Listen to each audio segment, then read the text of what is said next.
Baik, jemaat yang kekasih, pagi ini kita akan kembali membaca dan merenungkan firman Tuhan yang diambil dari kitab Amsal 20 ayat yang ke-19. Dikatakan di sana, siapa mengumpat, membuka rahasia, sebab itu janganlah engkau bergaul dengan orang yang bocor mulut. Sekali lagi dikatakan, siapa mengumpat, membuka rahasia, sebab itu janganlah engkau bergaul dengan orang yang bocor mulut. Dalam bahasa Inggrisnya dikatakan, stay away from gossip, they tell everything. Ya, jauhkan dirimu dari gosip, ya, dari orang yang bergosip, karena mereka akan memberitahukan segala-galanya. Ya, nah, Bapak Ibu yang kekasih, saudara, ini adalah hal yang sangat penting yang kita perlu belajar, yang kita perlu renungkan pada pagi hari ini. Karena dosa ini, ya, kita jangan berpikir anggap remeh bahwa ini cuman sekedar menyebarkan informasi-informasi atau hoax misalnya, ya, atau fitnah misalnya, ya, tetapi ini adalah kejahatan yang cukup serius. Ini adalah salah satu dosa lidah. Kerap kali tanpa sadar, ya, kita sudah melakukannya. Dan ini sangat berbahaya karena ini bisa memecah belah suami istri, bisa memecah belah kehidupan keluarga, bisa memecah belah gereja, dan bahkan bisa memecah belah sebuah negara. Jadi, Bapak Ibu yang kekasih, sebagai orang yang percaya, orang yang sudah ditebus oleh Yesus Kristus, kita perlu benar-benar menjauhkan diri dari hal-hal seperti ini. Di dalam kitab Perjanjian Lama, gosip diterjemahkan sebagai orang yang mengungkapkan rahasia, orang yang bertindak sebagai pengadu atau penyebar skandal. Ya, nah, jadi yang disebut dengan gosip itu adalah orang yang mengungkapkan rahasia, orang yang bertindak sebagai pengadu atau penyebar skandal. Penggosip adalah orang yang mempunyai informasi istimewa tentang orang lain, ya, dan terus mengungkapkan informasi tersebut. Nah, kepada orang yang tidak mempunyai urusan untuk mengetahuinya. Nah, ini kata kuncinya, Bapak Ibu. Ya, nanti kita akan lihat bagaimana kita menghandle orang yang bersalah, orang yang berdosa di tengah-tengah jemaat. Ya, jadi penggosip adalah orang yang mempunyai informasi istimewa tentang orang lain dan terus mengungkapkan informasi tersebut kepada orang yang tidak mempunyai urusan untuk mengetahuinya.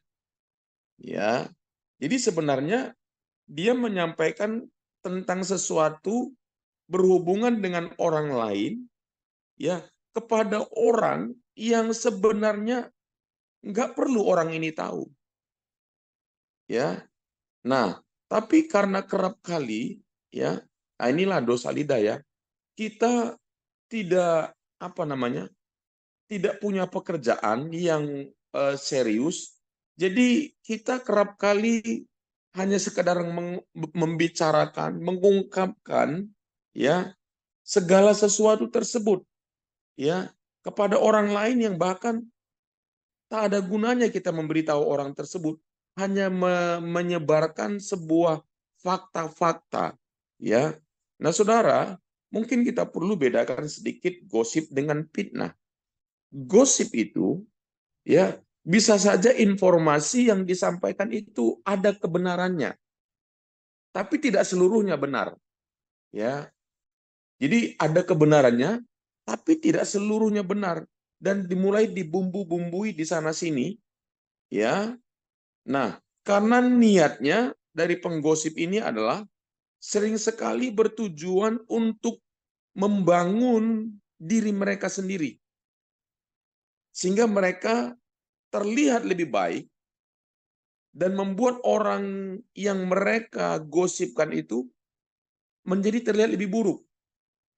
Jadi niatnya adalah supaya yang dia gosipkan terlihat lebih buruk dan dia terlihat lebih baik dari orang yang dia gosipkan, ya, dan mencoba untuk meninggikan diri mereka sendiri. Nah, ini Bapak Ibu yang tanpa sadar, ya, tanpa sadar, ya, kita semua bisa terjebak di sana. Jadi tidak ada satupun orang yang akan kebal, ya, dengan hal ini, ya. Jadi jangan bilang, oh, ini biasanya hanya perempuan, ya. Enggak, laki-laki perempuan bisa, ya. Nah, apa bedanya dengan fitnah? Kalau fitnah itu adalah kita memberitahukan tentang seseorang itu nggak benar ceritanya, ya, itu fitnah, ya. Jadi kita informasikan kepada orang lain tentang seseorang yang sebenarnya orang tersebut tidak melakukan hal tersebut. Nah, itu fitnah, ya. Nah, jadi yang pertama sekali lagi bahwa gosip itu, niat para penggosip itu adalah bertujuan untuk membangun diri mereka sendiri untuk kelihatan lebih baik dan memburukkan orang lain itu supaya orang punya pandangan yang buruk terhadap orang yang mereka ceritakan dan menyatakan bahwa saya, ya, sebagai orang yang menggosipkan itu lebih baik dari orang tersebut, ya. Nah, lalu jenis informasi yang dibagikan, ya, ya, bicara tentang kesalahan dan kegagalan orang lain, ya. Jadi berbicara tentang hal-hal yang telah dilakukan orang lain, kegagalan orang lain, ya, atau mengungkapkan detail yang mungkin memalukan atau memalukan mengenai kehidupan orang lain, ya, tanpa di belakang, ya, tanpa sepengetahuan dan persetujuan orang itu, ya. Kadang-kadang saudara, ya, saya sebagai penggosip misalnya tidak punya maksud jahat, ya, tetapi itu tetap saja gosip ketika saya memberitahukan dosa seseorang kepada orang yang tidak punya kepentingan, ya, tentang dosa orang tersebut, ya. Dan tujuan saya tidak jahat sebenarnya, tapi tetap saja itu gosip karena orang yang saya sampaikan tersebut nggak punya kepentingan dia tahu, ya. Oke. Nah, salah satu di dalam Alkitab, ya, dalam kitab Roma dikatakan Paulus itu mengungkapkan sifat berdosa dan pelanggaran hukum umat manusia. Bahkan kita sebagai orang percaya, ya, bagaimana Allah mencurahkan murkanya kepada orang-orang yang menolak hukum-hukumnya, ya. Nah, kalau kita lihat, ya, di dalam kitab Roma 1 ayat 28 sampai 30, dan karena mereka tidak merasa perlu untuk mengakui Allah, maka Allah menyerahkan mereka kepada pikiran-pikiran yang terkutuk, sehingga mereka melakukan apa yang tidak pantas, penuh dengan rupa-rupa kelaliman, kejahatan, keserakahan, kebusukan, penuh dengan dengki, pembunuhan, perselisihan, tipu muslihan, dan kefasikan. Mereka adalah pengumpat, itu yang tadi, ya. Mereka adalah pengumpat, bocor mulut, penggosip, pemfitnah, pembenci Allah, kurang ajar, congkak, sombong, pandai dalam kejahatan, tidak taat kepada orang tua. Nah, dosa-dosa ini di dalam kitab Roma adalah dosa-dosa yang Allah murkai katanya. Jadi Bapak Ibu yang kekasih, kita semua termasuk saya perlu belajar, ya, untuk menghindari, ya, hal-hal yang demikian yang Tuhan sudah peringatkan dalam kitab Roma untuk kita jauhi hal-hal yang demikian. Nah, biasanya Bapak Ibu, ya, hal seperti ini bisa terjadi, ya, karena apa? Ya, 1 Timotius 5 ayat 13 dikatakan, lagi pula dengan keluar masuk rumah orang, mereka membiasakan diri bermalas-malas, dan bukan hanya bermalas-malas saja, tapi juga meleter dan mencampuri soal orang lain dan mengatakan hal yang tidak pantas. Nah, biasanya ketika kita kerap kali ketemu ya dengan teman kita atau sahabat kita, tapi sebenarnya pertemuan kita itu nggak penting. Ya, biasanya kalau kita ketemu dengan teman kita, nah kita mulai ngobrol-ngobrol, ngalur ngidul dari sana, dari utara ke selatan, dari barat ke timur, dari A sampai Z. Tidak ada topik tertentu yang kita akan bicarakan, tidak ada topik tertentu yang kita akan bahas. Nah, akhirnya kita mulai kelilingi ini hal-hal yang penting. Lalu kita berpikir, oh ini kemarin ada berita tentang orang ini. Kita bisa sampaikan kepada teman kita. Padahal sekali lagi teman kita nggak perlu tahu itu karena nggak ada urusannya dengan dia sama sekali. Jadi kita memiliki komunitas itu bagus. Kita memiliki sahabat baik itu bagus. Tapi kalau kita udah terlalu sering ketemuan dan nggak ada tujuan yang jelas, nah ini bisa jadi timbul banyak masalah. Ya, kita akan kecenderungannya mulai cerita sana sini, lalu nanti kita teringat ya kepada sesuatu hal. Nah, ini akhirnya kita apa? Akhirnya kita jatuh ke dalam dosa gosip, dosa fitnah, ya, mengumpat, bocor mulut jadinya kita. Ya, jadi ini harus hati-hati kita. Ya, Alkitab berkata dalam kitab Amsal 20 ayat 19 dikatakan gosip itu mengkhianati kepercayaan. Ya, jadi hindarilah ya pria atau wanita yang terlalu banyak bicara. Ya, terus bicara. Ya, nah ini kadang-kadang harus hati-hati. Ya, jadi kitab Amsal Bapak Ibu mempunyai daftar panjang ayat-ayat yang membahas bahaya gosip dan potensi kerugian yang diakibatkannya. Dalam kitab Amsal 11 ayat 12 sampai 13 dikatakan, ya, orang yang kurang berakal budi mencemooh sesamanya, tetapi orang yang berakal budi menahan lidahnya. Ini penting. Menahan lidah itu penting. Ya, gosip mengkhianati kepercayaan, tetapi orang yang dapat dipercaya menyimpan rahasia. Ya, Amsal dalam sebuah terjemahan yang lain dikatakan siapa menghina sesamanya tidak berakal budi, tetapi orang yang pandai berdiam diri. Ya, apakah kita termasuk orang yang pandai? Apakah kita termasuk orang yang berakal budi? Nah, kalau kita orang yang pandai, kalau kita orang yang berakal budi, maka kita tahu berdiam diri. Ya, kita tahu menahan lidah kita.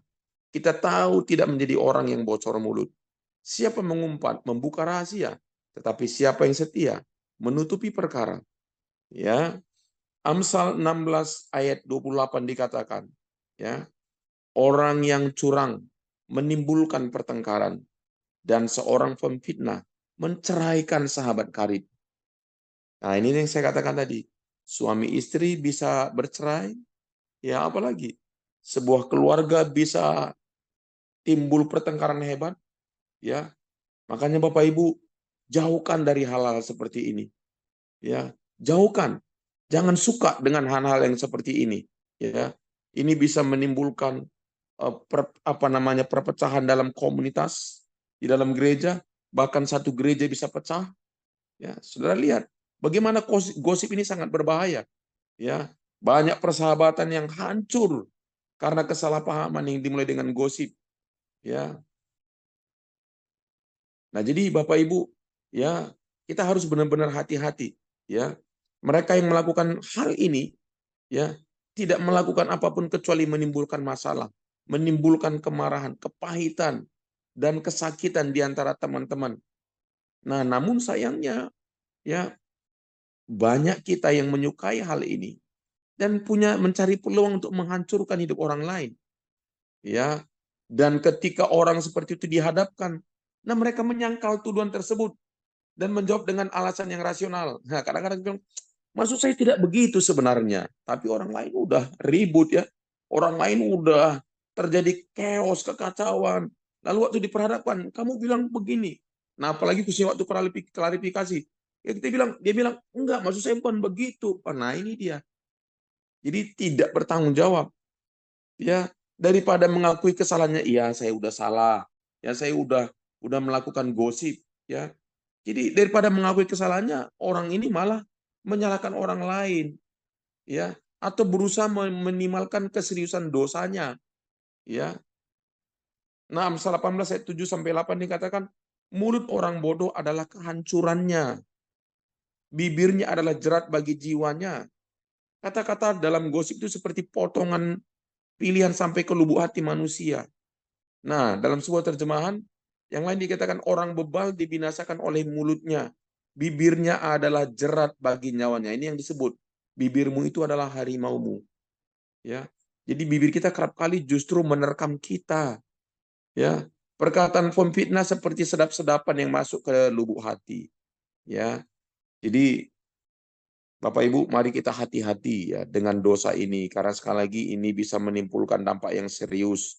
Ya, Amsal 21 ayat 3 dikatakan, siapa memelihara mulut dan lidahnya memelihara diri daripada kesukaran, ya.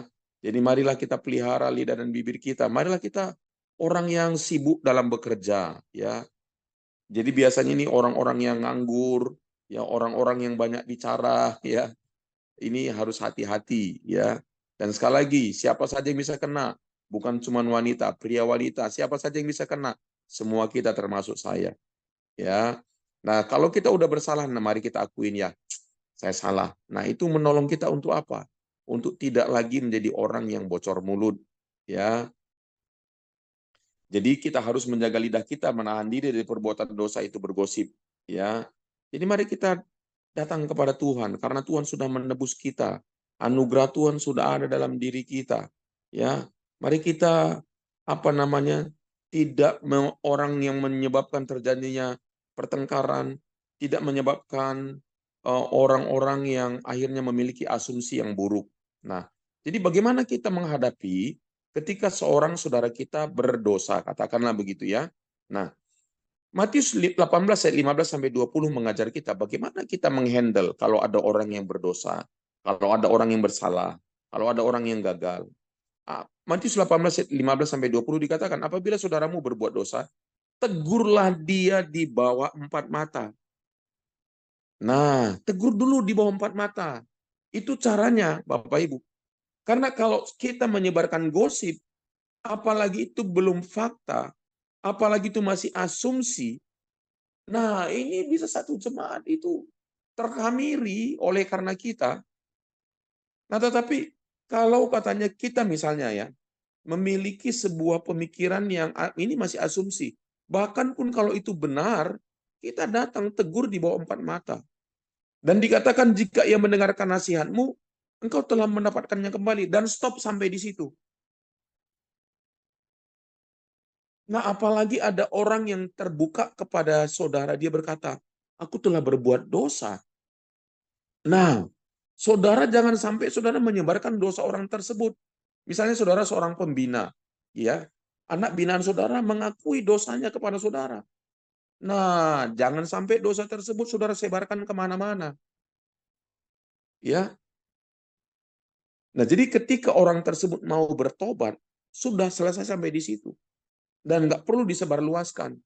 Nah, tetapi jika dia tidak mau mendengarkan, bawa seorang atau dua orang lagi supaya atas keterangan dua atau tiga saksi perkara itu tidak disangsikan. Nah, kalau dia nggak mau bertobat, bawa saksinya. Nah, kalau dia bertobat, selesai di dua tiga orang tadi. Tidak perlu disebarluaskan. Kenapa? Karena saya mau nanya, mana lebih cepat menyebar berita buruk atau berita baik? Pasti berita buruk. Mana lebih asik menceritakan kebaikan orang atau keburukan orang? Pasti keburukan orang. Itu udah sifat alamiah manusia. Tapi kita sebagai gereja Tuhan, tidak begitu sebenarnya yang Tuhan mau. Gereja Tuhan itu harus berbeda dengan dunia. Ya, gereja Tuhan justru apa? Kita membangkitkan kebaikan-kebaikan. Kita bisa mencontoh orang yang sudah melakukan perbuatan baik, ya, orang yang sudah mengerjakan hal-hal yang baik. Kita beri semangat, kita jadikan dia jadi teladan, kita jadikan dia jadi contoh. Ya, ada nggak hal yang buruk? Mungkin ada. Tapi diselesaikan dengan cara apa? Dengan cara seperti ini. Bicara terus terang kepada dia. bicara langsung kepada dia. Ya, kalau dia bertobat selesai, kalau tidak bertobat bawa saksi. Kalau juga tidak bertobat, nah, katakan ayat itu, jika ia tidak mau mendengarkan mereka, sampaikanlah soalnya kepada jemaat. Nah, ini baru ke jemaat. Kalau dia sudah sampai menghampiri semuanya, nah, kita selesaikan di konteks jemaat. Dan jika ia tidak mau juga mendengarkan jemaat, pandanglah dia sebagai orang yang tidak mengenal Allah dan seorang pemungut cukai. Dan orang ini, Paulus bilang, bisa diusir dari gereja. Ya, bisa diusir dari gereja. Nah, kebanyakan kita nggak mau selesaikan, kita nggak mau tegur orang. Nah, biasanya kan begitu ya. Orang yang sudah melakukan gosip, contohnya ya. Tadi kita udah bicara tentang orang yang berdosa, ya. Tegur empat mata, nggak selesai panggil saksi, nggak selesai beritahu kepada jemaat, karena orang ini akan dosanya ini akan membuat jemaat ini bisa kacau. Dia ditendang dari gereja. Itu Paulus bilang. Nah, tetapi untuk gosip, ya, kita tanya begini kepada orang yang menyampaikan satu berita, oh gini, gini, gini. Tanya gini, jangan langsung percaya, karena Alkitab bilang begini, orang yang pertama yang berbicara kita akan langsung percaya. Kita bilang, biasanya saya akan bertanya begini, oke, kamu bilang begitu ya, boleh nggak saya sampaikan kepada orang tersebut tentang berita ini? Ya, saya bermaksud menyelesaikannya. Kalau orang itu bergosip, dia bilang, enggak perlu, enggak perlu, enggak perlu. Nah, udah, jangan lagi mau dengar orang tersebut. Ya, atau saudara bilang, kamu udah sampaikan nggak ke orangnya langsung? Dia bilang, aku sih malas percuma. Nah, itu juga jangan. Bilang begini, boleh nggak saya bantu menyelesaikannya? Ya, jadi supaya saudara jangan ikut-ikut kepada dosanya. Ya, itu yang saya sampaikan kemarin.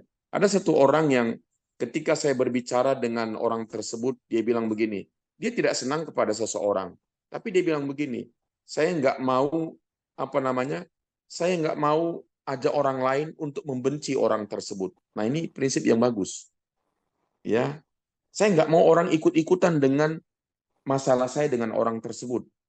Ya, ini bagus, saudara. Nah, satu kali di sinode ya, ada satu orang teman saya yang menceritakan tentang eh, ketidaksukaannya kepada ketua sinode. Saya bilang gini, kamu udah pernah bicara nggak sama dia? Dia bilang, iya, saya udah pernah bicara, tapi dia nggak dengar lagi. Ya coba lagi, gitu. Kenapa? Karena kalau saya dengerin dan tidak bermaksud menyelesaikannya, ya saya akhirnya bisa ikut bergosip. Ya, oh iya ya, dia memang begini ya, dia memang begitu ya, iya ya. Nah, saudara, kita udah nggak melakukan kebenaran, ya. Jadi ini bisa merusak gereja, ini bisa menghancurkan gereja, ya. Dan ini cuman sekedar berhenti hanya seputaran gosip, ya. Dan ini sesuatu yang tidak kita lakukan sebagai orang yang sudah ditebus oleh Yesus. Yesus menebus juga lidah dan bibir kita, ya. Bukan hanya dosa-dosa yang besar-besar, tapi dosa yang kita anggap kecil. Alkitab bilang lidah itu seperti nyala api, ya, bisa membakar sampai satu hutan loh, ya. Jadi saya mau mengajak kita Bapak Ibu, mari setelah kita dengar kebenaran ini, ya, kita belajar menahan lidah kita, ya, kita belajar menahan bibir kita. Kalau kita memang udah nggak tahan ngomong langsung kepada orang yang kita rasa kita asumsikan atau faktanya dia berdosa, kita ngomong langsung aja, ya, daripada kita menyebarkan berita-berita yang mungkin benar tapi dibumbui segala sesuatu yang seperti yang tadi. Jadi Bapak Ibu, ya, kita bersyukur untuk firman ini untuk menolong kita keluar dari dosa, gosip, dan fitnah. Mari kita berdoa. Bapa di surga, terima kasih untuk pagi ini. Kami sudah mendengar firman-Mu. Tuhan, kami belajar tentang dosa gosip dan dosa fitnah. Tuhan, jauhkan kami dari hal yang demikian, karena ini bisa menghancurkan hubungan-hubungan, bahkan bisa menghancurkan rumah tangga, menghancurkan gereja, bahkan sebuah bangsa. Terima kasih Bapak. Kami bersyukur kepadamu dalam nama Yesus. Amin.